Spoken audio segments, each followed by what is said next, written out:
आपण पाहत आहात बागलाण वृत्तांत, खबरबात महाराष्ट्राची।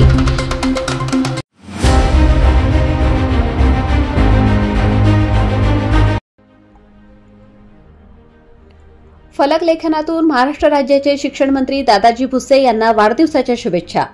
मालेगाव तालुक्यातील मोक्षिणी विद्यालय वडगाव येथील कला शिक्षक दिगंबर बन्सीलाल अहिरे यांनी कर्तव्यदक्ष महाराष्ट्र राज्याचे शिक्षण मंत्री दादाजी भुसे यांच्या वाढदिवसानिमित्ताने फलक लेखनातून विद्यालयाच्या वतीने शुभेच्छा दिल्या आहेत। या फलक लेखनाची संकल्पना कला शिक्षक दिगंबर अहिरे यांच्या संकल्पनेतून साकारण्यात आली। यासाठी विशेष मार्गदर्शन मुख्याध्यापक पवार NM यांचे लाभले। शिक्षण मंत्री भुसे यांचे उत्कृष्ट फलक लेखन केल्याबद्दल महात्मा फुले शिक्षण संस्था अध्यक्ष गोकुळ तात्या अहिरे यांनी कला शिक्षक दिगंबर अहिरे यांचे कौतुक केले आहे। या फलक लेखनाचे छायाचित्र सोशल मीडियावरून चांगलेच व्हायरल होताना दिसत आहे। बागलाण वृत्तांतसाठी विभागीय संपादक गणेश बागुल।